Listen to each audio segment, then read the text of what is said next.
good evening, everybody. This is the 9th and best episode of the Hashcast, and I have some cool guests tonight, and that includes Steven this time. I always tease you, Steven, but you're one of my cool guests. So, Steven, how are you doing, man? I'm very good. It only took like 5 appearances until you started treating me like a human. I know, like an actual guest. And I have first-timer, Hoeg. Rick Hoeg, how are you doing, man? I'm doing great. Thank you for having me. No problem. It's always a pleasure to get people that I've known on the internet for a long time and then seeing their face and hearing their voice. It's pretty cool. So, Steven, you've been on here for a couple times. Let's say people are tuning in today for the first time. Who are you? What do you do?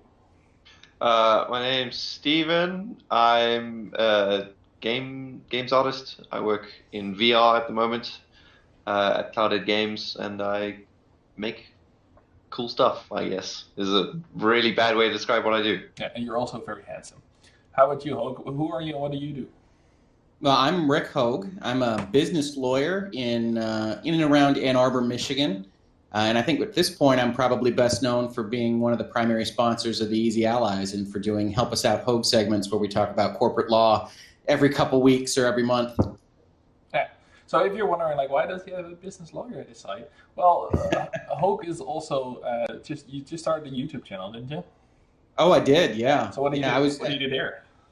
Well, you know, I do a lot of writing, legal writing on my blog that has 8, 9, 10 people over the course of 6 months read it. And in December, I saw a little movie you might have heard of. If you haven't, I'm sorry. It's called The Last Jedi. Mm-hmm. And I came out of that movie with certain thoughts about what I had just seen. And I wrote a pretty long blog entry, 4,000, 5,000 words. And I was fortunate enough that went a little viral and taught me about corners of the internet that I hadn't seen before. And then the other day I was sitting there without anything to do. I was between client meetings or what have you, and I said, I wonder how hard it is to cut a video. So my YouTube channel at this point is essentially a lot of my radio appearances. I'm regularly talking about Michigan sports in Ann Arbor on some radio stations. And then these essays, essentially, that are done Ken Burns style with moving slideshows and things of right now Star Wars: The Last Jedi, and I did another one on Avengers. Cool. So you can check those out. They're about 20 minutes, and I'm pretty happy with them for first efforts. Awesome. Well, welcome to the world of content creation. We also worked together once, Hoeg, on an article. We did. Fiduciary Duty. Yeah, that's right. One of those Help Us Out Hoeg segments was about teaching the allies about how corporations think about the business of video games. And in that was the concept of being fiduciaries for investors' assets. And then you got in contact with me and said, hey, let's shop that around as an article. Yeah. And I said, as long as you do all the work, sounds good to me. Yeah, and then nobody wanted to publish it. That was a little bit... Hey, you want something to lose something. That's true. But they just didn't understand. It was too complicated for all these people. So tonight... we have a couple of things I want to talk about. It's Deadpool week. Actually, it was last week, but people hopefully have seen it by now. Except I know you haven't seen it. I haven't. But it does matter because you don't care, apparently. Nope, I'm good. That's good. It's Solo week. I haven't gotten tickets yet. It came out yesterday, I think. I'm going to go see it next week. And I want to talk about the Battlefield 5 story that happened this week. And sure. If we have time left, we'll talk a little bit about the PS4 because they just mentioned it was in their swan song apparently. But no new PlayStation for another 3 years, if we have to believe the machine. And maybe some E3 predictions because Steven, my friend, you're going to E3 for the first time in your life. Yeah, E3 and also the States for the first time. So yeah. Awesome. Have you ever been in the area, Hoeg, E3 or any of the shows, PAX or? I've had the worst experience at this, actually. My wife is from the Los Angeles area, and so I have been around E3 as it happens and not been anywhere near Staples Center or wherever else where are they? I don't even know. That must hurt a little bit. I'm missing out today, so Steven has to go by himself, unfortunately. I wish I would have been there with you, Steven. So, don't let me know. Hoeg has a Deadpool background with a big red wall. Steven, did you see Deadpool yet? Deadpool Yes, 2? I saw Deadpool. Okay, Yeah. I've seen it too. So like I said, Hope doesn't care about the Deadpool. Nope, spoil away. Go on. Oh, yeah, are we talking spoilers? Yeah, we can go I full feel spoilers. bad spoiling for someone who hasn't seen it. Like, can I ask why you don't care, Hoeg? Oh, why I don't care? Yeah, sure, absolutely. First of all, I say, as I said, I made an essay about Last Jedi. I was pretty mean to it. I never begrudge anybody liking anything. I want everybody to like whatever it is that they like. Deadpool 1 just kind of bounced off me. Humor is very idiosyncratic, and it just didn't work for me. So I'll probably check out Deadpool 2 when it hits like digital. I buy most of my movies digital, but to go to the theater, probably not. No. There's some jokes that are like hinging on not knowing at all what's coming, and I feel bad spoiling it for you because it's some of the best jokes in the movie. I think I might have been spoiled already a little bit. Okay. Yeah. But no, I think that's absolutely fine. I'll check it out later, and that's fine. Spoil away. Yeah, Okay. so we will. Because, first let's talk about the movie, and then I have something I want to ask Hope. We already had this conversation on Twitter in DMs, but we're going to have it on the show as well. So what are your first impressions? What did you like? What did you not like? Deadpool 2? I really enjoyed it. I watched the first movie right before I went to see the second movie. It was my second time seeing the first movie. I hadn't watched it since the cinema. Yeah. It's funny. I almost got the exact same takeaway as the first movie. So I really enjoyed it. I had no desire to like see it again or like anything like that. It didn't like blow my mind, but it's still like an excellent. What it's trying to do, it does very well, and I was very entertained. Yeah. I was entertained as well. I saw the first movie, and then I did went to see it again right away, and I did not like it as much the second time. I don't know. Like, I think when you take the surprise element out of it, it was like, it's funny, but maybe it's just too close to each other. You saw it immediately again? Yeah, I think it's the same week. Because I wouldn't have done that. I had like shitty seats the first time, and I went to see it again, and for better seats. But I like the second one. I had a good time with two of my friends. I died like 3 times in the theater because I had a really bad cough, and every time I laughed, like I went into like a coughing fit. So everybody was that sucks. hating me. But I thought it was fun. There's some good jokes. I love the Domino character. Like, she was so awesome. Domino was fantastic. Yeah, and I tried to get Katie here. She was in episode 2. Pikachu did it because she's like a carbon copy of Domino, what she looks like. So it would have been perfect to have her, but she was so busy tonight. But there's one thing in the movie, and that's what I want to talk about with Hoeg. So the full spoilers. In the trailer, we see pretty much the X-Force. We see him in action. We see him fighting. And then the movie comes, and they all die, like, in minutes. Like, the whole scene that they filmed did not happen. And that was... They intentionally faked the trailer footage. Exactly. Yeah. They intentionally faked it. And so I was watching it. I was a little bit confused. I was like, okay, maybe they come back because, you had Cable in this movie, and there's some time travel involved, so maybe they'll come back to redo the fight. Nope, it was just a joke for the trailer. And I read an interview with Terry Crews, how everything was so hilarious that they were doing that to mess with the fans. But then I was wondering, how close does this come to false advertising? When you deliberately make a trailer that's not like it didn't make it in the movie. No, you knew exactly what you were doing. So I was like, I'm gonna ask Hoeg, help me out, Hoeg. Like, how do they skirt the line on this one? Sure. Yeah. No. And with the disclaimer that I'm not regularly making complaints to the FTC or otherwise dealing with false advertising statutes, and you shouldn't take your legal advice from the Hashcast. No.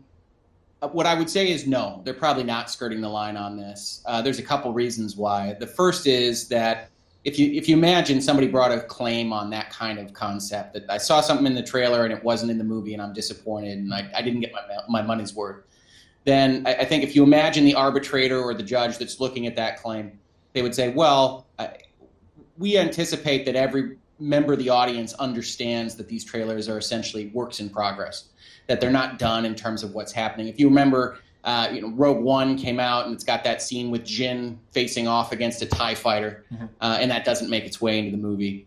And you could say, I was disappointed I didn't get to see that face-off, but they changed the whole third act.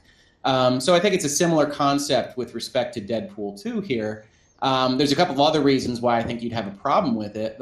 In particular, for the Deadpool franchise, they're making a joke, a meta joke, about expectations and about trailers and about marketing, and that's really their bread and butter. That's what they sell.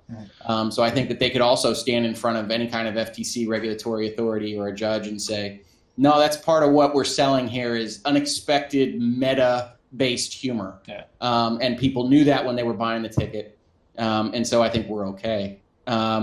So artistic merit, really, as part of the argument.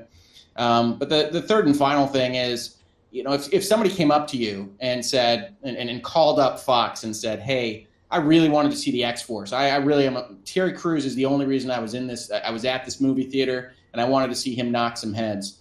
And he didn't get a chance to do it. Then the proper move, which is not a legal move, it's a business move from Fox, is, oh, we're sorry about that. Let's refund your $6, your $10, your $15, whatever it is, and get you an autographed picture of Mr. Cruz or whatever it is. You make that go away without getting to the FTC, without getting before a tribunal.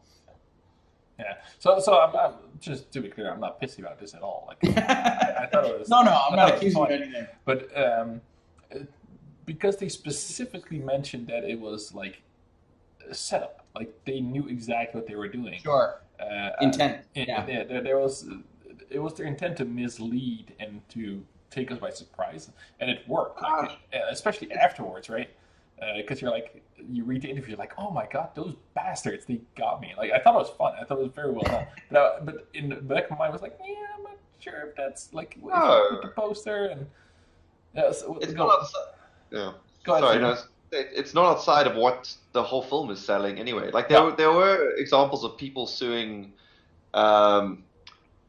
whoever put out the movie Drive. Mm-hmm. The trailers of Drive were very misleading, apparently. I hadn't seen them. They were like, it showed an action-packed thriller movie. Yeah. And in Drive, it's anything but that. And some woman actually sued on that. I don't know what happened with that case.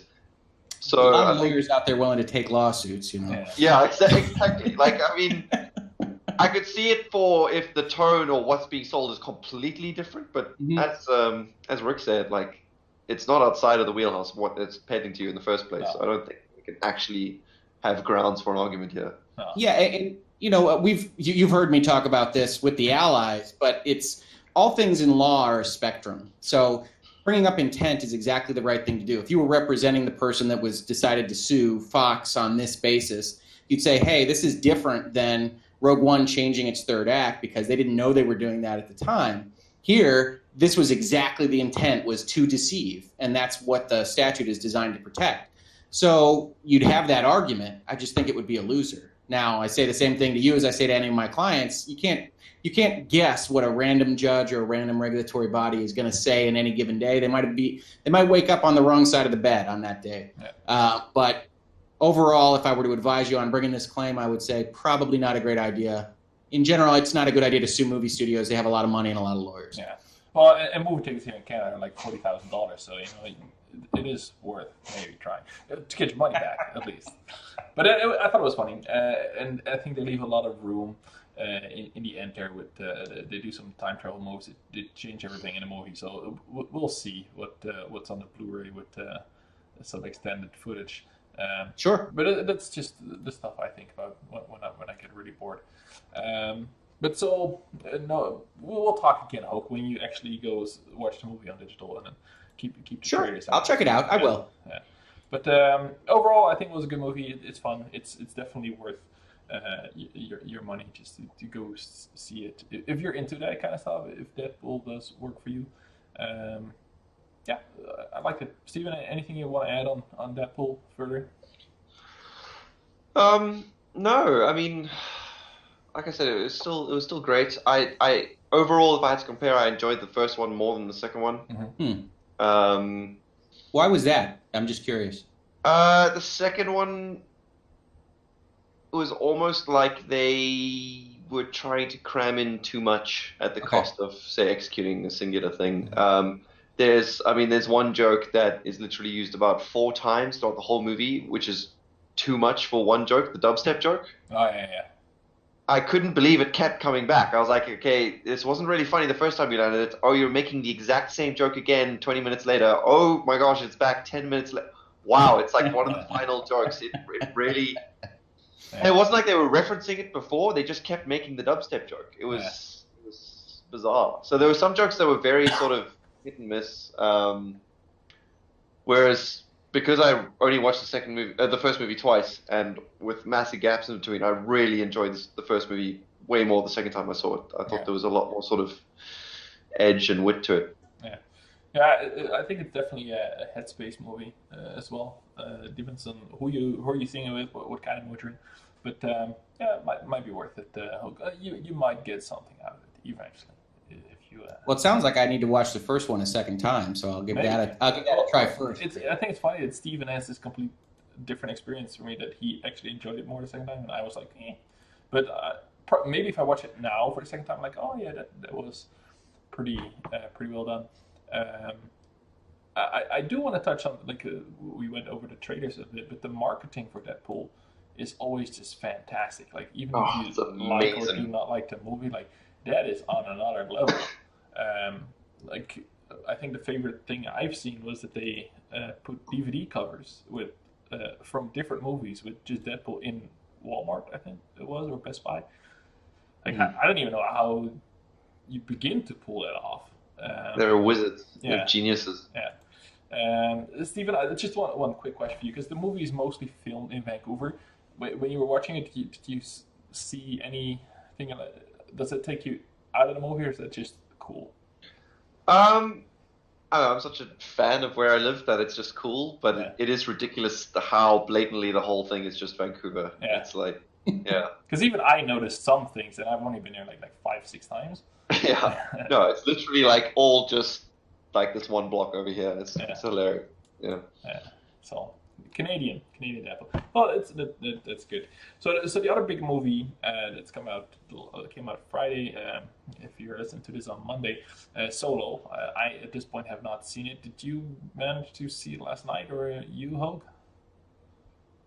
Oh no, that's again another one I'll probably catch on digital. Ooh. Yeah, Last Jedi broke me a little bit there, so we're gonna give it a little rest. Yeah, and so I'm not super excited for Solo either. How about you, Steven? I gotta disagree on Last Jedi. I really enjoyed Last Jedi. Oh, that's fine. Yeah. But the thing is, I'm coming from as a kid, I was the biggest Star Wars fan, like just huge. The prequels came out and permanently killed that. Like, I can never love or care that much for Star Wars anymore. And so every new film, I'm like, oh, this was actually decent. Like, I have no expectations, no investments. Like, they can't disappoint me. They can't be worse than the prequels. So I'm always very pleasantly surprised whenever a new movie comes out. But I mean, in spite of that, Solo, I just like I'll watch it one day when I rent it, but I've got no rush to go watch that in the cinema. Yeah, no. I mean, my friend just texted me saying, "You want to go see it on Friday?" Like, yeah, I guess. First of all, because like I don't think Han Solo is like super interesting to get the whole story from. I think it's going to be a cool enough movie. I'm 100% sure with their $250 million, they made something cool like to watch. But I never had the need to see what happened there. I kind of prefer the mystery, maybe. But, I'll go see it. But it's not doing strong, what I've heard, especially not overseas. I've heard you had some numbers. Or did you saw something, Hoeg? Oh, did I? Oh, well, I've been following it all day. So, Steve, I had the same experience to you with the prequels. I survived the prequels. I enjoy the politics there. I know I'm the one guy. I was broken by Last Jedi, not the prequel. So now I have no expectations. I'm actually sure Solo is a fine movie. Ron Howard does his thing. Apollo 13 is great, et cetera, et cetera.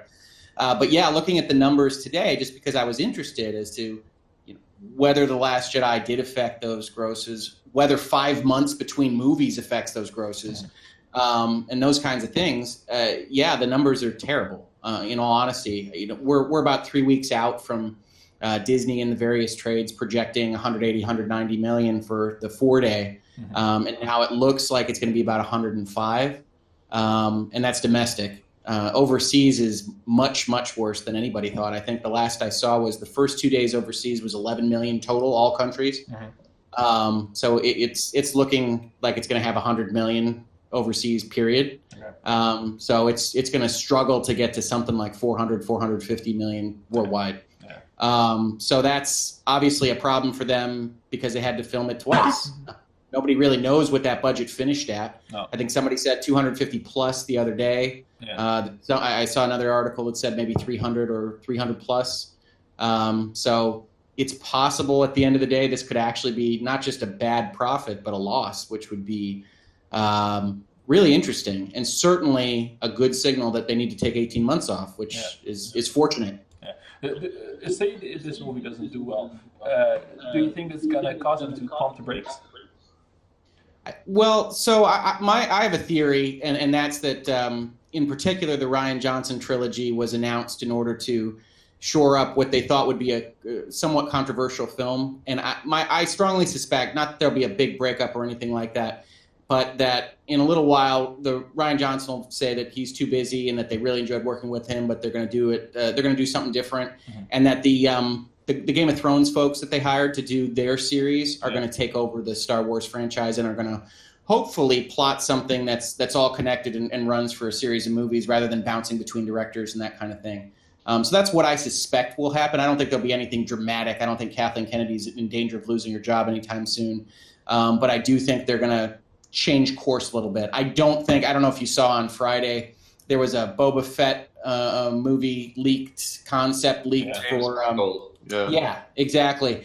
I don't think that'll ever happen. I think that's designed in order to give us something to talk about other than solo numbers. Interesting. That's a long way out, obviously. It could still happen. You don't know. But I suspect they're going to move away from what is currently their anthology strategy, which are these kinds of prequel bio things, Boba Fett, Obi-Wan, Solo, Rogue One, and just kind of take a step back and reimagine. So I think Episode 9 comes out, and then maybe you see a short pause. But, what do I know? Lucasfilm hasn't been doing what I want them to do for a little while now, so we'll see. What I noticed is that they have 9 more movies planned or whatever, a ridiculous amount. I don't know. It feels a bit much to me. After I think those plans were all made after Force Awakens. So maybe now, if Solo gets a somewhat colder reception, they're gonna go, okay, maybe we don't need 12 new movies. Maybe we'll just do 6 movies. What I've seen from Solo from the trailers, I'm not sure if it needed to be a Star Wars franchise movie. I think it could have been a cool space adventure. So I wonder if that adds or it takes away from how the movie is perceived, because putting the Star Wars brand on it raises the expectations significantly, I'd say. We'll see. I'll go see it next week, but so I'm sure it's perfectly good. I'm sure it's perfectly competent. Ron Howard's a good director. I do wonder whether or not it wouldn't have been a good idea to just let Lord and Miller give us their Guardians of the Galaxy improvisational 21 Jump Street movie just to see what it looked like. I think, if anything, there's a certain lack of excitement for Solo because it looks like a perfectly 7 out of 10 movie, and it's in between Infinity War and Jurassic World 2 and Incredibles 2 and Deadpool 2 and everything else. And I was sometimes okay, what makes it a Star Wars universe movie? And for me, that is lightsabers and the Force. But Rogue One had neither of that until the very, very end, when Darth Vader started to fuck some shit up. So I'm not sure if it needs it. We'll see. But yeah, Rogue One was my favorite Star Wars. I liked it. I liked the movie. What I did not like was that you knew it was a prequel, because you know exactly what's going to happen. But it's still a good story, and I fucking hated a robot. How did you hate the robot? Oh, I love the robot. Okay, the robot was fun. Yeah, and toothpick and everything. I think they put too much of the robot in it. I think the lightheartedness in the suicide mission was sometimes too much for me personally. But that's just me. Rogue One's an interesting one for me because I left the theater there thinking it was okay. And then when I went back and watched it a couple more times, I really, really took to it. I think it could have used a little bigger dash of, this is a tragic story. This is the story of how these people are going to meet their end and how they got there. But when you kind of think of it that way, with that kind of Greek chorus at the start, which is this is how these people die and what they die for, I think it plays as a much more powerful movie. Yeah, I've only seen it once. I do want to see that one again, but that was my first. I was like, but because I think it came at a time where that was just the thing to do, like that everything had to have a punchline, like every 2 sentences, like Thor Ragnarok, same thing, and there were a couple other movies around that time that just didn't want to be serious or couldn't take it. Like there was this constant need for one liner. I was like, okay, guys, we get it, but let's get serious with this movie. You're all gonna die. That's the standard for Hollywood big budget movies, though. Yeah, I know, but there was a definite trend of that for like a year or two, and I guess it's just maybe too much exposure to that kind of stuff. I think you're thinking of Last Jedi. No, I'm just... I rewatched all the movies recently, and Return of the Jedi is also a terrible movie. I'm just gonna put it out there. Oh no. Yeah. All right. Well, this podcast just became a 3-hour long screed. I'll take the throne room scenes over almost anything in the trilogy, but I'll leave it at that. The throne room scene is pretty sweet. I gotta say, that's a great movie. But yeah. Anyways, so we'll see. I've seen some first reactions on Twitter from our mutual followers and followees, I guess. And some people really like it, and others just... Yeah, a lot of positive thoughts out there. So we'll see. Yeah. I'm yet to see negative thoughts from anyone in my circle, so that's interesting. Yeah. I have seen some negatives, but mostly positives, I'd say. Yeah. So we'll see. I think it's just going to be a cool movie. Whatever. We'll see what it is. So solo movie number 10. We'll see where that leads up to. Are you guys excited for mystery movie number 9? Episode 9? Yeah, episode 9. Yeah, because I'm not. I was gonna say I think I've already tipped my hand here. Yeah. How would you see it? Are you well, I mean, the secret to enjoying anything I've discovered is have zero investment. So have it murdered for you at a young age, and then go in and you'll love everything. Yeah. I was definitely super excited for Last Jedi after Force Awakens. Like, I gotta know where this goes, and now I'm like, we'll see where it goes. But it's probably enough Star Wars before I get the whole internet on my back. I like how we talked about more Star Wars than we did about Deadpool. Yeah, I know. Well, that's my fault. But Deadpool is just a movie. Like, you watch the movie, it's a fun movie. You go home, and there's no deeper thought required. Yeah, that's fair. Which is great because that's exactly what it wants to be, I think. Speaking of getting the whole internet on your back, Battlefield 5 has a woman on the cover, and it did not go over well. I'm zooming in on Steven doing a massive facepalm here. Oh man, embarrassing! It's absolutely. Go ahead, Steven. Go off. Oh jeez.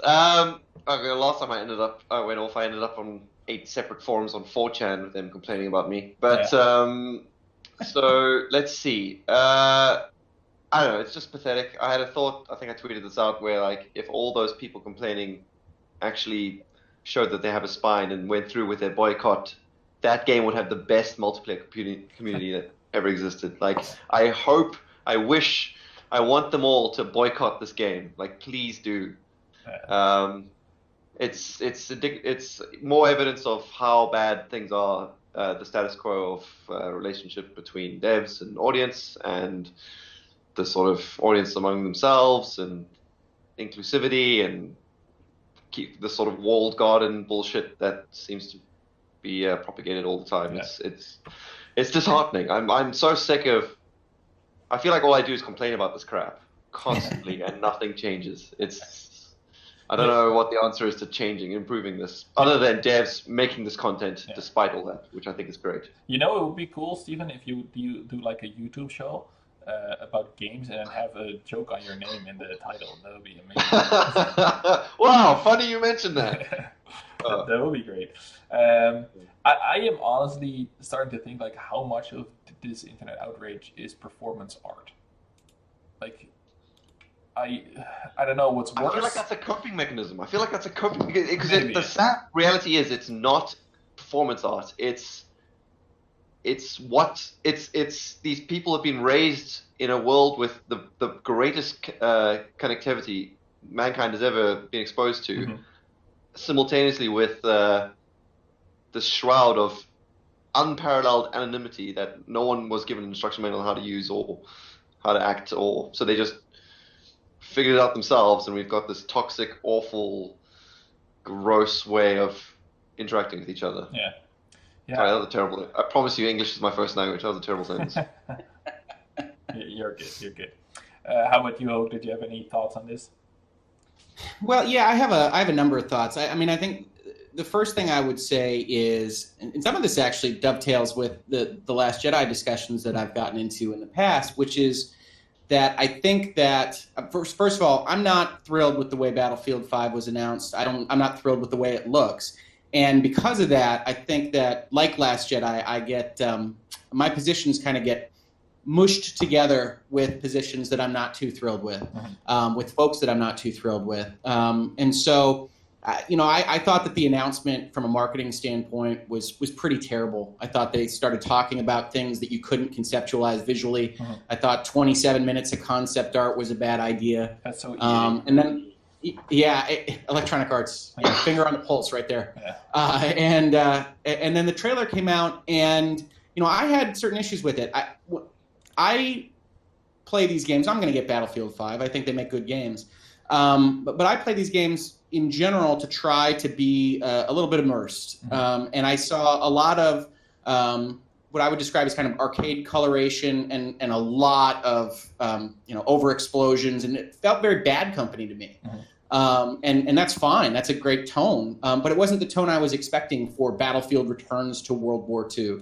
And so I think at least some folks are having a similar reaction, and that gets kind of pushed into, oh my Lord, there's a woman on the cover. And that always bugs me, because I feel like you can't say something that says, hey, I'm not positive about that art direction. I'm not positive about that level of bombast, without now being part of the negative brigade, which on this podcast, it sounds like I'm only negative about everything. I like a lot of stuff. No, but that is an interesting point, though, because it's fair that you do not like Battlefield 5 or whatever it looks like, and like you said, just for right now. Yeah, but I had the exact same experience with Last Jedi, where I also did not super love it, but every time I mentioned it, it was like, it's because there's women in it. Oh, not all. Like, erased my favorite character of all the Star Warses ever. But it's fine to not like it. But I think the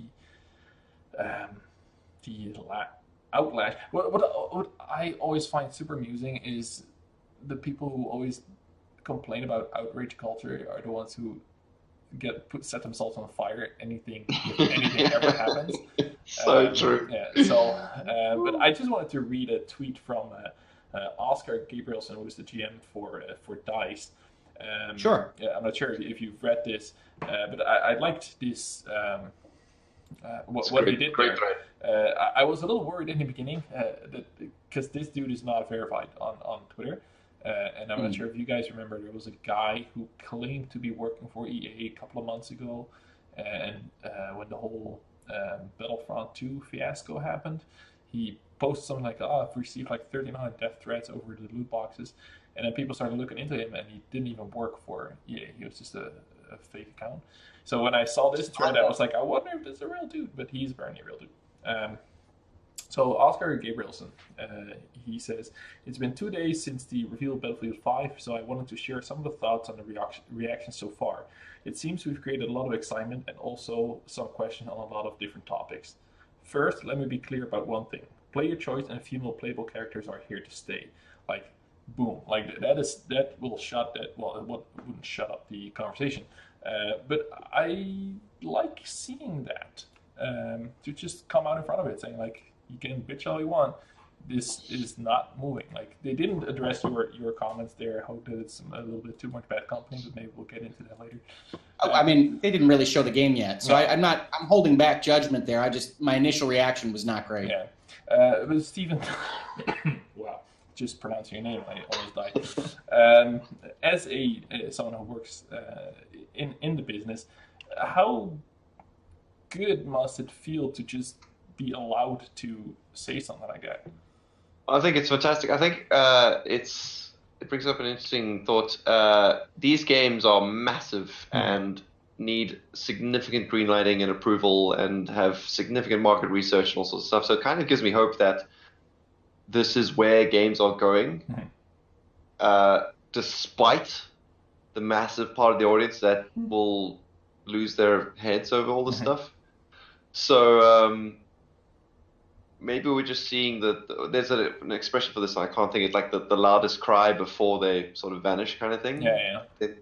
I don't know what the expression is, but I know what you mean. The death cry or something of toxicity. So, because clearly, like, millions goes into researching the market and what will be profitable and what will appeal to the most people.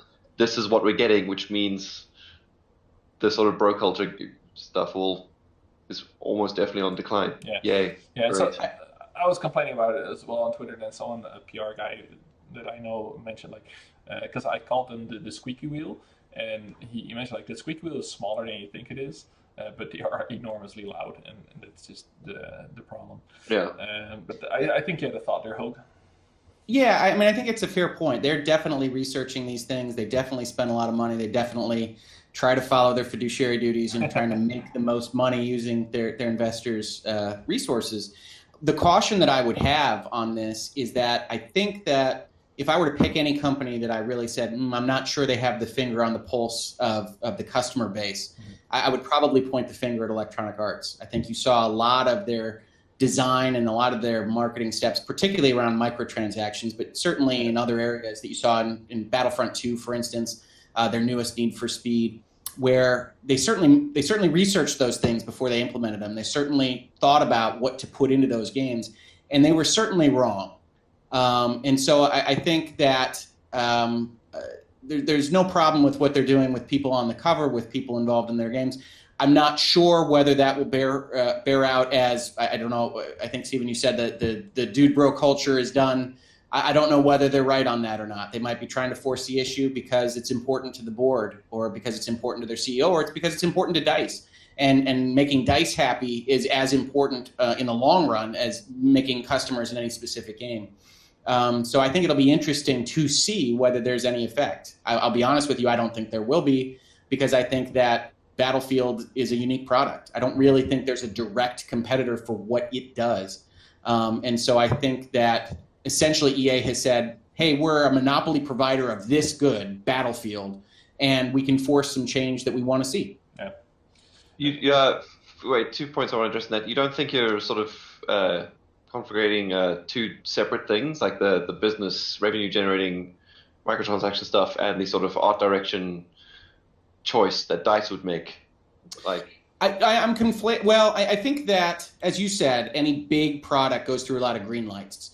So I think that absolutely it's an artistic decision of DICE's, and this is what they want to do. But I think the business folks, the board, the revenue generating people that are examining these things look at it and say, all right, we won't take a hit on this, or we'll take a minor hit on this, but we'll change the market so that it's fine for Battlefield 6. And it's something that we want to do. It's either something culturally as a corporation we want to do, but I think certainly the bean counters have to look at it and say, this probably doesn't hurt us too bad, we don't think. But just the fact that they spent millions on that research and they spent hundreds of thousands on that person's salary, they're very smart people, Harvard business degrees, whatever it is, those people can be wrong too. And that's important for kind of the internet to understand, that these corporations are not infallible in any respect, and that they might be right, they might be wrong. So I'm responding to that because I saw on Twitter, I was interacting with someone else that had a similar line of argument, which is, hey, and he's shouting down some toxic dude. EA's thought about this more than you have, and I'm sure that they're right. And I said, well, yeah, they absolutely have, but this would be the first time in history that the argument has ever been corporations never make mistakes, because that obviously isn't the case. Yeah. That's fair enough. That's fair enough. Well, this is another one. I think Battlefield is gonna be fine. Sure. But at the same time, like, Battlefront did not do well enough, I think, for them. And if I looked at the rest of the press conference, they seem to trying to make amends. Like, there's not going to be loot boxes. A little room for interpretation there. but it's mostly going to be cosmetic. So they have a lot to prove, I think, with this game. But I think they're going in hard with saying like, no, this is our artistic choice to, and it like they put a woman on the cover, and it's really just a cover. Like It is. it's not like anything more than that. It's just for other It's than not even the first time they've done it. Like, No. in a Battlefield. exactly. So, like I think it was Medal of Honor. No, Battlefield 1 Oh, Battlefield actually 1? had Okay. one of the last expansions was a Russian woman on the cover. Yeah, and it's still going to come down to choice, right? Because you get to pick your own character, you can do whatever you want with it. So it's, I don't know. I don't If think I could just get them to not have a teal and orange person in the center of a screen looking forward, so I could actually discern between the multiple battlefields, I would appreciate that. Yeah, that will be a good start. That will be a good start. I've never played a Battlefield game ever. What? No, Really? I know. Battlefield is my jam. Really? Like, that They're is a lot of fun. I the always one want to game I play go it. back to every year. Yeah. I just know I'm not good at it, so I would enjoy it for like a week, and then I would get outclassed in everything. Really, You can play with me. My Battlefield experience is primarily spawn, die, repeat for a half hour. It's a good time to get on chat. I can do that, but then there's like 62 other people that are gonna be mad at us. No, not at all. No? It's not like I used to play both Call of Duty and Battlefield, and then I dropped off of Call of Duty because Call of Duty became you individually have to be amazing, Yeah, and you'll have your nails pulled from your fingers if you are not. Yeah. Whereas Battlefield, you squad up with your friends, you don't even hear from the rest of your team. You can strategize your own stuff and still feel like a congealed unit sort of making a difference, but it's way more relaxed, Okay. in my opinion. Way Way more welcome. yeah. It's not that I don't have anything against it. I didn't have the right friends. I think like none of my real life besties are playing these kind of games. So it would always be just me solo dropping into a game like this, and it's just not the same. Like now, I can probably squad up with a pretty solid friends list on PSN. So maybe I'll try that. So it would be good. It's Yeah, a good. I'll buy it unless EA wants to send me a copy. There you go. Just put it out there. Get into the skill game. That's right. But that would be good. So we'll see for Battlefield 5. So I kind of want to make a segue into this. Battlefield 5, you think it's going to be the last Battlefield on the current gen of consoles, Steven? If it's 3 years off? No, I don't think When so. did one come out? 2 years ago? A year ago, I think. No, maybe 2 years ago. 2 years ago, because they finished all the DLC stuff. It was 1, Battlefront 2, now 5. Let me just look it up. I think you're right about 2 years ago, though. Yeah, I think it was Battlefront last year. Yeah, Battlefront was last year. Yeah, so I think they got one more in them. Yeah? You think it's going to be a Battlefront 6 or Battlefield 6, or is it going to be something else? I'm gonna say it's gonna be a spin-off. Spin-off, yeah. Mostly just because I really want a Vietnam Battlefield, please. And it's not in this. I just heard this today. I didn't know, but Rotterdam is going to be one of the theaters of war in Battlefield 5. And I'm actually quite interested in that because I used to live there, very close to that. Interesting. But has there never been a Vietnam Battlefield? There has. Okay. There's been two. There was an actual Battlefield Vietnam, which was kind of like after Battlefield 2. And then there was a sort of expansion pack for Bad Company that was set in Vietnam. Okay. But I want like a whole hog, like, let's do Vietnam in the Battlefield setting, please. So, Hoeg, you think they have one more? Yeah, I do think they have one more. I think the next Battlefield will be 2 years from this fall, so that's 2020. And I think we're probably looking at a transition somewhere around there. So I think that'll be the last Battlefield on the PlayStation 4. Okay. Yeah, I could see. I still think PS4 is like there was it's just if you need context for this, there was an interview with one of the head honchos, Sony, and they said like, okay, yes, the PS4 is kind of in its swan song right now, but we have at least 3 years, and that's what we're going to use the coming 3 years to develop the new thing. I think they're just straight up lying. And the reason why I think they're lying is like, yes, you have the PS Pro, and the PS Pro can definitely last for another 3 years.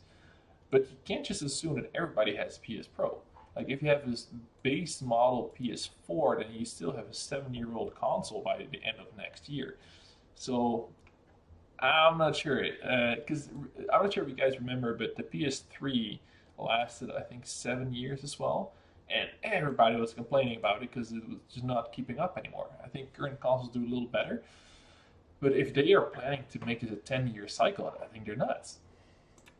I think it's doable.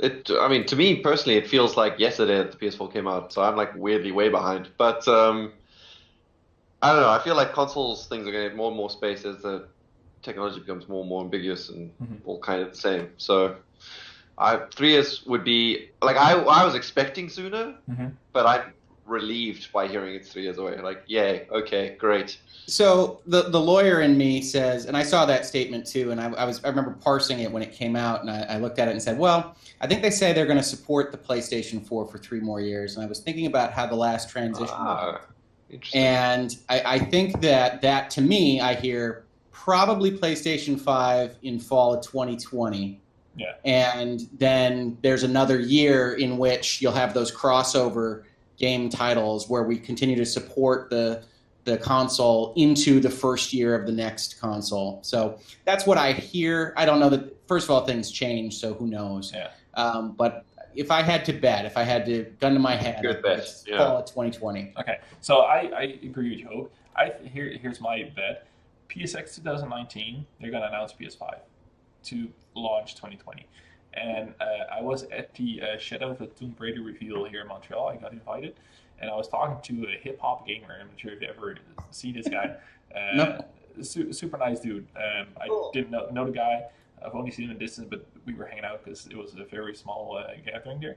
And I was telling him this. I was like, okay, so the PSX 2019 announcement, he was like, it's interesting that you say that, because I've heard from several people that PSX 2019 is the one you do not want to miss.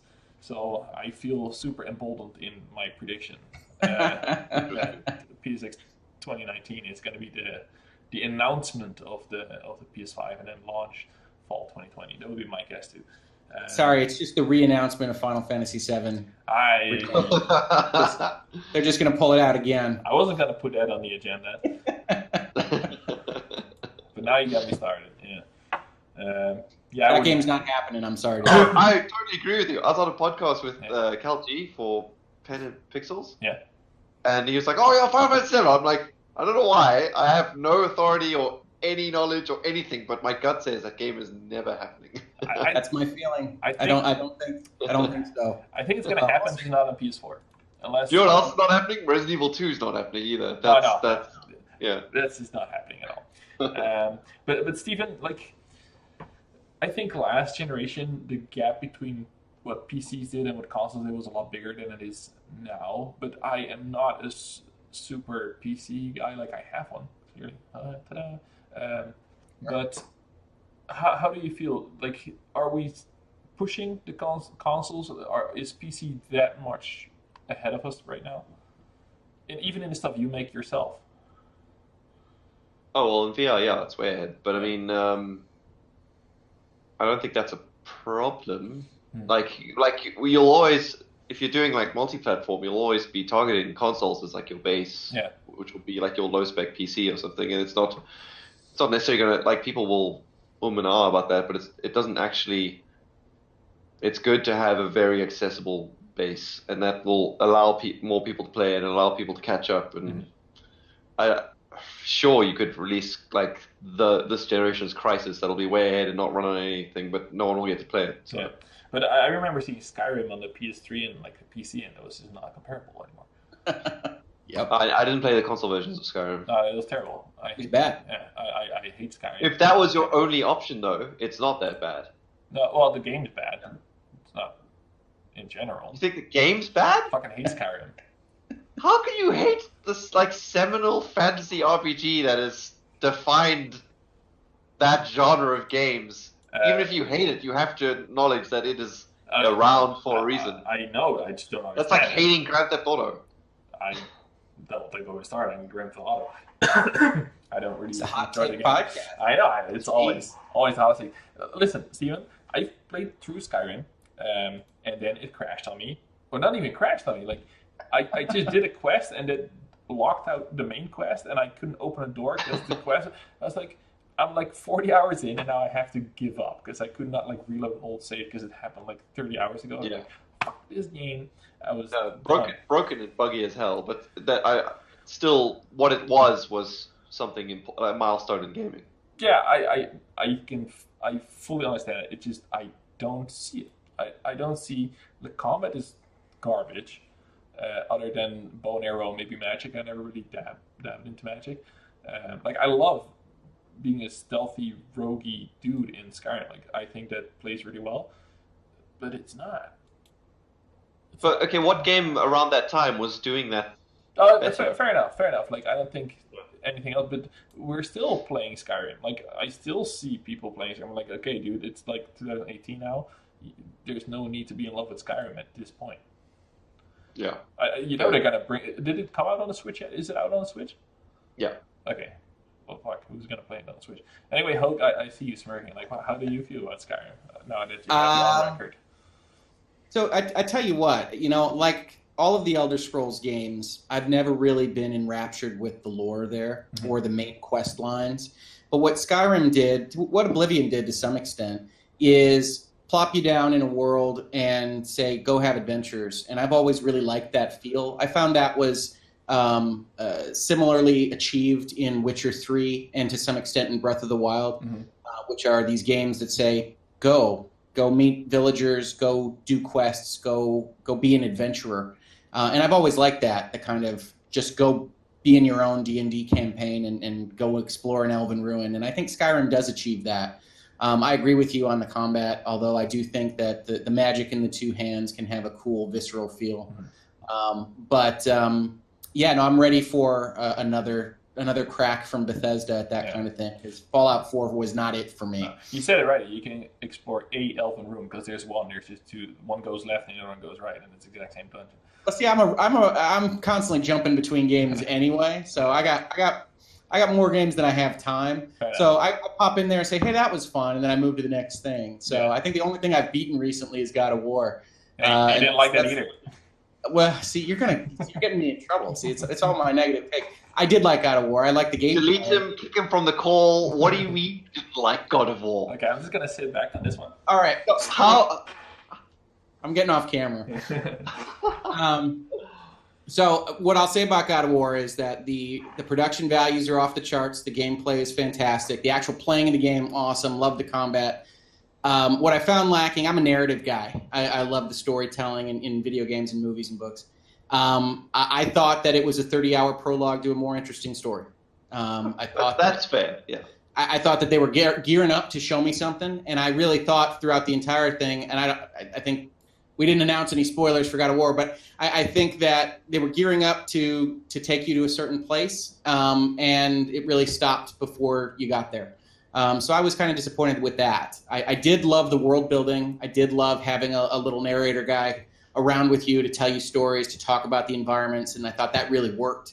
But at the end of the day, I thought it got a lot of leeway for what amounts to a very elaborate multi-pronged fetch quest for most of its running time because it was so gorgeous, because the world building was so good.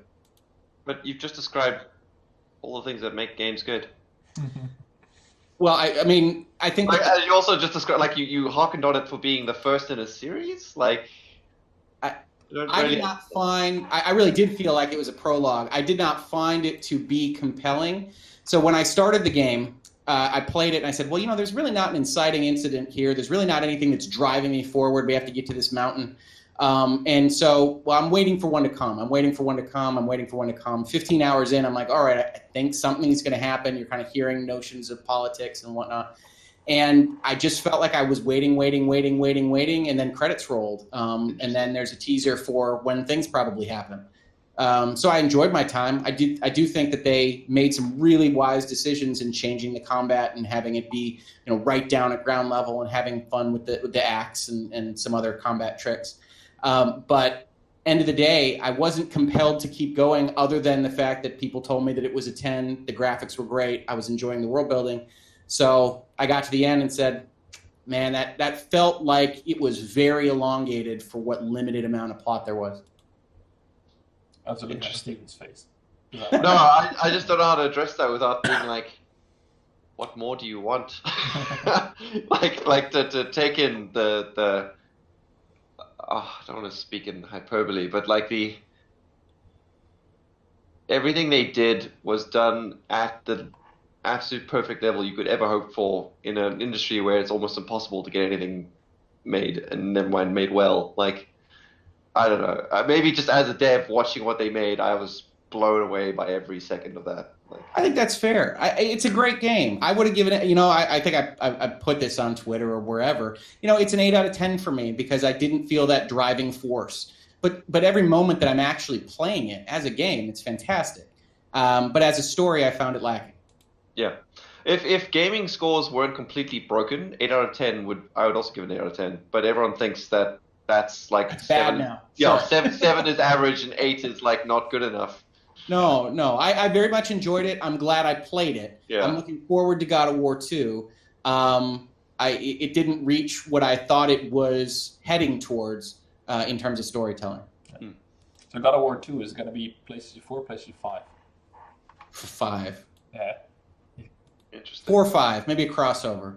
You think so? I can see like a multi-gen. Yeah, like the second one will be multi-gen, and then the third one will be all 5. Because if they started working on it soon, that's going to be a 2-3 year project minimal.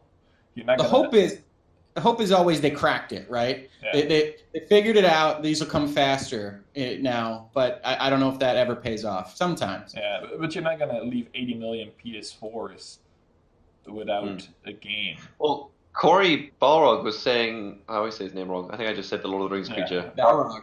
Yeah. Barlog. What was it? Barlog. Shall not pass. Yeah. I'm going to stick with Balrog. That's awesome. He was saying they accidentally wrote the next 2 games instead of the first one, and then they had to pare it back into the first game because everything they wrote was kind of what happens in the second game. Yeah.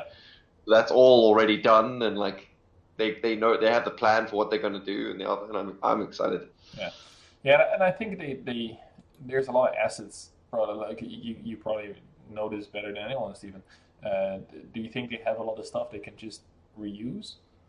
Well, I mean that goes with the multi-gen next hardware question, because if you are going up, then you are redoing everything. Yeah. If you're staying on, then you can use some stuff, but at the scale they're operating, everything's new. There's not much you can reuse other than say like the hero character. Yeah. So that's for PlayStation. Like I still think 2020, but it could be 2021. How about Xbox? What do you think, Hoeg? Well, I'm I have the 2 mid-gen upgrades. So out of the games that I play, I get all my multi-plats on the Xbox One X, and I think that's a fine system for right now, and it feels like it could last a good long time. But as you say, the mid-gens create a problem for the businesses, which is that their baselines can't hold that, and certainly the Xbox One is so significantly underpowered for what's being put out now that I think Xbox probably has a stronger push to want to upgrade faster. But they also released the X a year after the Pro, so they can't really turn on a dime on the people that spent that money. So they've kind of created a little bit of a sticky wicket for themselves. Like most things Microsoft, I have no idea how they'll handle it. I have no idea how they'll handle their first party. I have no idea what they're going to do in their hardware. I'm not sure they know. No. So I just let them do their thing and see what happens. What do you think, Steven? Oh man, I'm so out of the loop with Xbox. Like the previous generation with the 360 and PS3, Xbox was my jam. I couldn't believe how much I got out of my 360 versus my PS3, because the generation before that, the PS2 was the console that defined my life. So it's just weird seeing how like I haven't bothered to get the One X, whereas I bothered to get the Pro, PS4 Pro. My Xbox is a giant paperweight with It genuinely saddens me, and I was so out of the loop that I was like, oh wait, I wonder what exclusives Xbox has, and So do we. I'm flabbergasted at like how empty the first party lineup is, and it's really interesting. I'm wondering, are they aggressively? Because one thing I'll give Microsoft credit for is they think way ahead, and then they introduce that vision terribly and ensure that no one wants that vision until eventually that is the standard set by someone else. Yeah. So this play anywhere stuff they're doing with PC and Xbox and not really worrying about games being exclusive to the one console and all that stuff. I wonder if that's something they're going to really aggressively push weirdly that no one's really expecting right now. Yeah. So. Yeah, I honestly have no idea if they even want to stay in the market. I think they will, just because they kind of feel like they have to, maybe. But they're setting themselves up for a place where they don't really have to have like a brand new box, and maybe they'll go full. So I have no idea. I'm curious to see what they're gonna bring at E3. Like they gotta give it this year. If they don't give it this year, but everybody every year says, "Oh, they gotta give it." And Nintendo's right. So we'll see. But I'm very curious. Speaking of, I gotta talk about this. The controller they made. Did you guys hear about the? They rebrought back the canned ham, right? The what?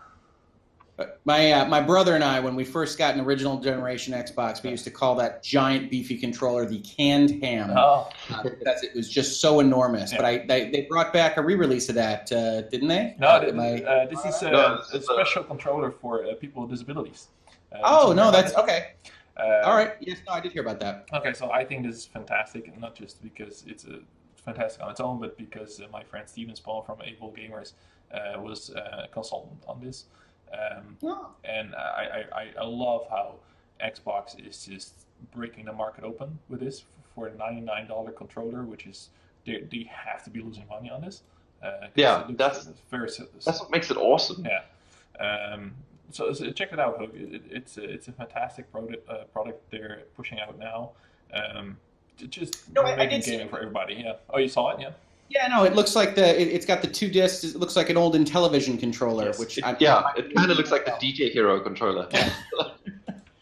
Yeah. No, that looks very cool. Yeah, no. So I would be curious to see if Xbox is just doing more, like they have to be the new stuff now. But this is just such a. I still can't get over how cool of a thing it is that they just threw money in, lost money on. And now the others have to follow. They have. Have you seen how it operates? Who? Have you seen how it operates? Have you seen any gameplay with it? No, not because yet. I'm curious how one-to-one with a normal controller it is, and how that would affect developers' target, because they have to target all the peripherals and stuff. So it's fully, as I understand it, it's fully programmable. Yeah.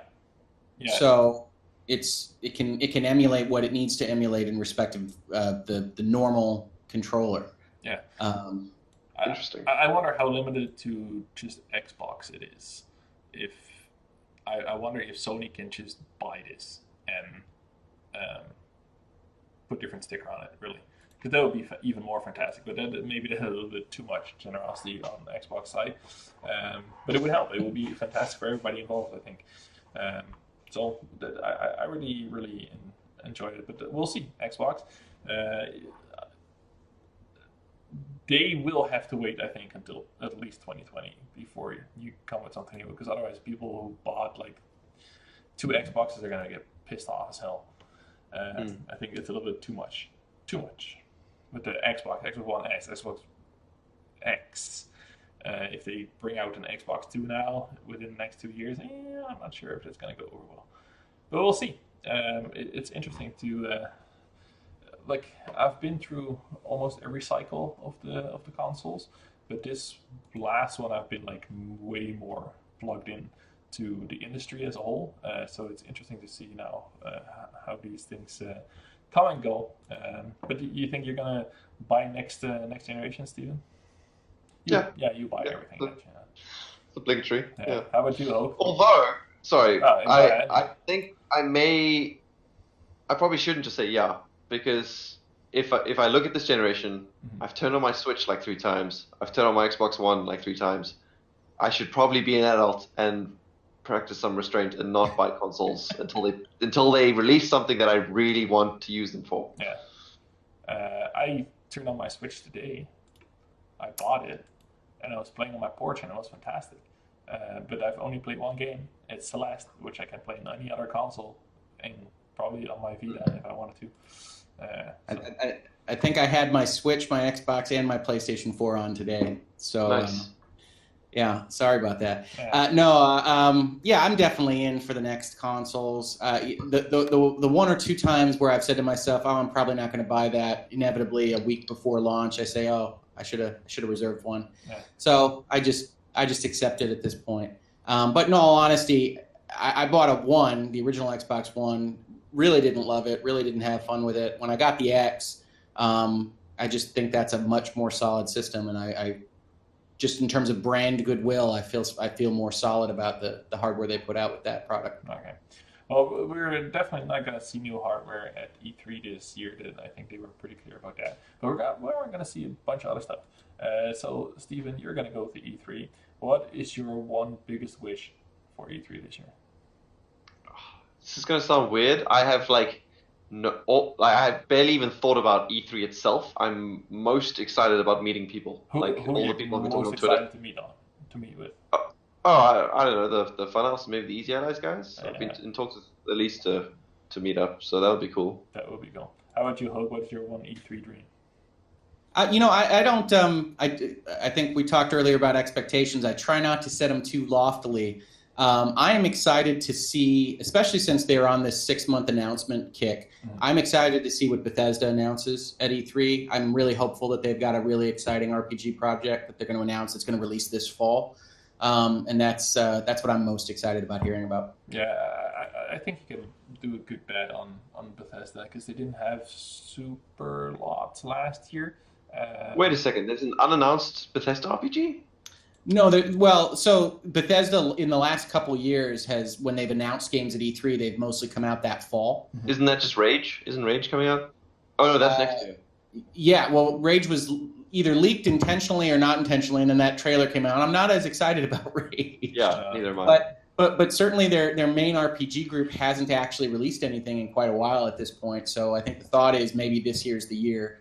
But last year, they announced Wolfenstein and Evil Within 2, and they were out within 4 months, and that was cool. So I think that kind of cadence is one of the most exciting things about what Nintendo and what Bethesda are doing. And I think you can actually look at what Sony released earlier this year and said, hey, we're not going to actually talk about new first-party games as one, yes, we're probably transitioning to PlayStation 5, but two, we've seen how the consumers are reacting to this kind of shorter hype cadence.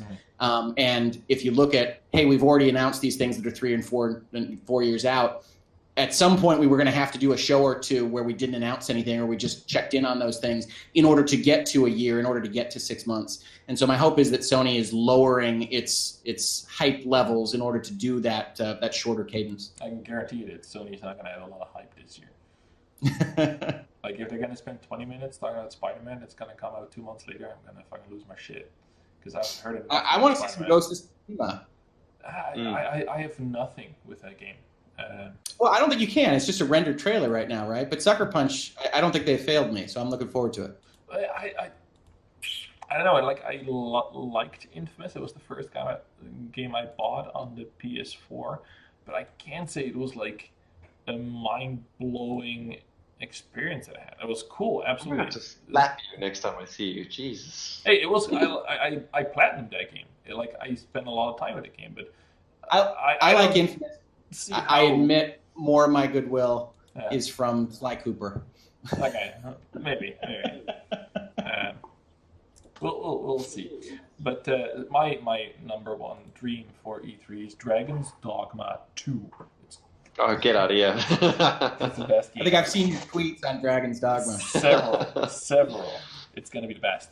So that was good. We went through a lot of stuff.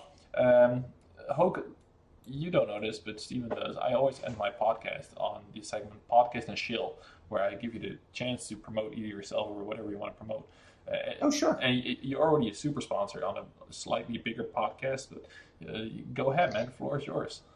Oh, sure. Well, in my introduction, I said that I am a business lawyer in Michigan. I have a firm called Hoeg Law.